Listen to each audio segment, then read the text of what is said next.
Philippe Lamberts, the President of the Council, Donald Tusk, and the President of the European Commission, Jean-Claude Juncker, gave a press conference earlier on, and when asked about the view on Russia and whether it can be considered, as the UK considers it, as a strategic enemy, the response was, we'll come back to that later, we're thinking about it. Now for some that might seem like quite a limp and non-committal response. What's your take on that comment, and also what's your take on the EU's position when it comes to Russia in the context of the alleged nerve agent attack in the UK? Well, first what I see is that the heads of state and government are divided. I see a number of member states, namely Greece, Italy, adopting their usual leniency attitude towards Russia. We are seeing that.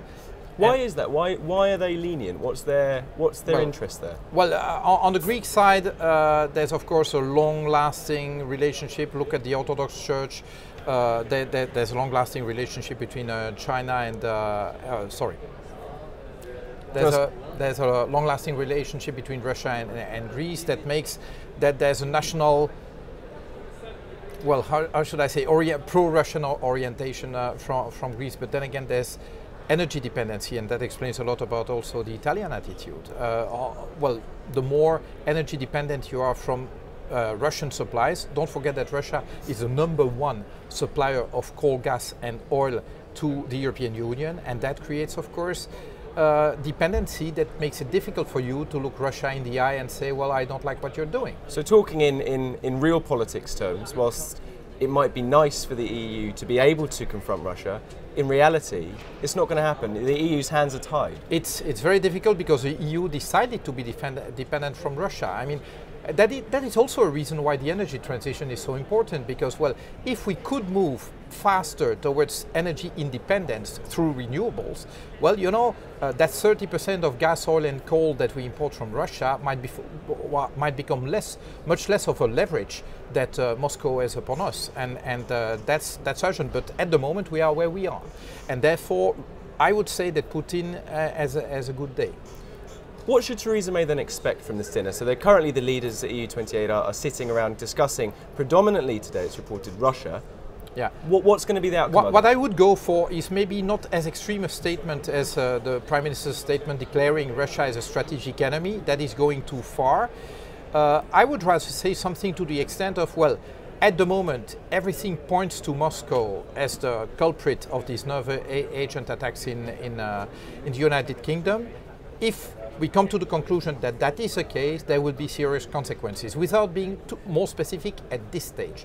That might be a way to keep the unity of the EU28 up until the time where there's more evidence that can really nail it down to Russia. And in that case, then you have to prepare for additional sanctions towards Moscow. But if you press for too extreme a statement right now, you might just produce more division, and that would not be helpful. Do you think Theresa May has gone too far, and her statement is too far to get the support of the EU at the moment? Well, I would bet that she will never get unanimous support on a statement that declares Russia a strategic enemy of the European Union, even if I'm under no illusion that Russia does not wish a united European Union. But then again, well, words are important in diplomacy, and the thing is that Putin feeds from a feeling of national humiliation, and the kind of wording that Prime Minister May has been using is just fueling that feeling. So it helps Putin rather than weakens him, and so not sure that this is good strategy.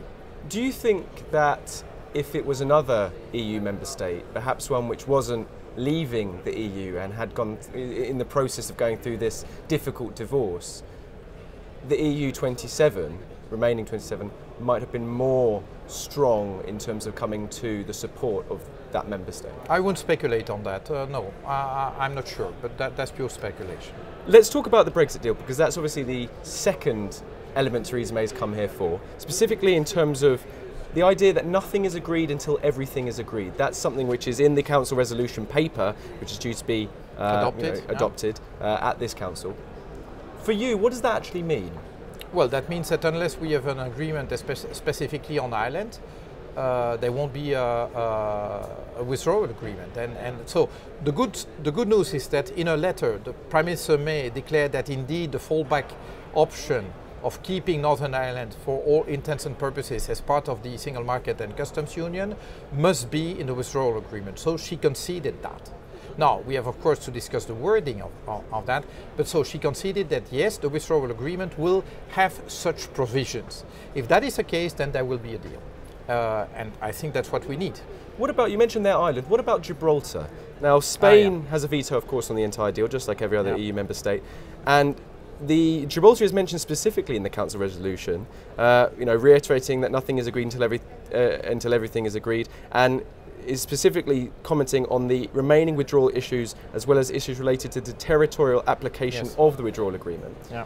How difficult an issue is this going to be? Now, it's predominantly Spain who's raising this issue. Yes. How far is Spain going to get in terms of obstructing the whole Brexit negotiations? My gut feeling is that Ireland's issue is much more determining than Gibraltar. So if at the end of the day there's an agreement on Ireland, there will be a lot of pressure on Spain not to go for the last few centimeters. I mean, so I cannot imagine Gibraltar killing a deal that settles all other issues. And is it because the EU do consider, and I think it's considered widely, that Spain is it's simply a convenient method of trying to get resolution on the disputed issue of Gibraltar for them, and it's not really necessarily a logical or rational position to have. It's more just trying to resolve a deep-set historical issue. Well, indeed, it's a deep-set historical issue has been with us for a few centuries. So, I mean, you may wish to solve it, and I hope that we can. Now, again, if we manage to solve all the rest, including the toughest nut to crack, that is Ireland, then I really cannot imagine a scenario where Gibraltar would really ruin the whole deal. One thing about the future deal is this idea of cherry picking. Now, that's obviously been a continuous comment from the EU presidents and also the EU 27, prime ministers and heads of state. Surely the transition deal in itself is an act of cherry picking from both the UK and the EU. If we take the fisheries, for example, if we take the ability for the UK to sign its own trade deals, there seems to have been a negotiation, there seems to have been an element of cherry picking on both sides. So in reality, when we talk about the future agreement, is it not going to be a cherry picking exercise as well? Yeah, that's an interesting semantic exercise, of course. Any trade deal is cherry picking. Now, the thing on the transition deal is that there we have basically an agreement that the United Kingdom will remain in the European Union beyond the official Brexit date for all intents and purposes without sitting at the table where laws are decided. So all the rest to me is really are minor issues. I mean, the ability to negotiate trade deals as long as you don't conclude them, that's a minor thing, I would say. Now, the key thing is how long the transition will be, and that is where I still do expect change. In other terms, no one seriously considers that you could negotiate a full-fledged association agreement between the EU 27 and the UK in 21 months. That's plain impossible. So we are likely to see a longer transition period than the 21 months that are currently written down. An extended transition. Yes, and therefore, without pinning down a number, a duration on that transition period, you need to have a mechanism in the withdrawal treaty that allows for a prolongation of the transition period. And that you have to explicitly foresee in that agreement. And so I expect still some movement on that. You obviously get, as part of the Brexit Steering Group, get an insight into the negotiations, particularly from the EU negotiating end. From what you hear, is it the opinion of the UK government and the UK government negotiators as well that a transition deal will need to be extended just for the practicalities of negotiating that? They will never say so. They will obviously never say so, because the only driving factor of the UK government position is the internal Tory party equilibrium. So the only preoccupation they have is keep the party together. So they know that if they speak about anything that lasts longer than 21 months, there will be fireworks. And they want to avoid fireworks. But fireworks there will be, because at some point in time we will need to have such a provision. It would be suicidal, both from the EU 27 and for the UK, to, well, how should I say, to shackle themselves voluntarily into a time frame that would hurt them both. Let's talk about passports. Now, there's been a big news story in the UK that the new passports, the blue passports that Britain will have when leaving the EU, will actually possibly be made by a Franco-German industry, Franco-German company, not a UK company. And for some politicians in the UK, that's seen as wrong, symbolically, and both, wrong as well. Does it surprise you perhaps that a European, an EU company, or does it make you laugh perhaps an EU company is possibly going to win the contract to make the UK passports? I have no feelings about that. You're telling me that, I wasn't even aware. But this is the beauty of the single market. So why doesn't the UK just stay in it? You said a few months ago when we first interviewed you that Theresa May was out of her depth. What do you think now?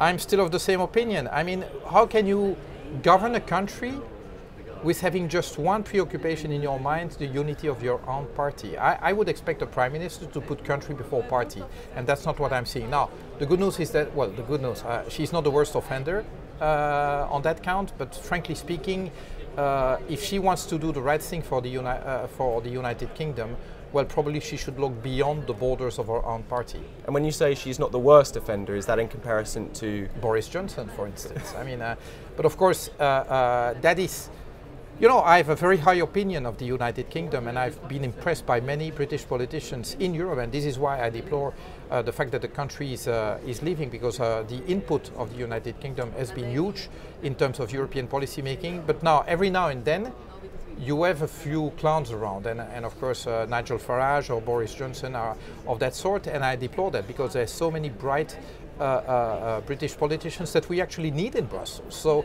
again, well, the door is open. Philippe Lamberts, thank you very much. My pleasure.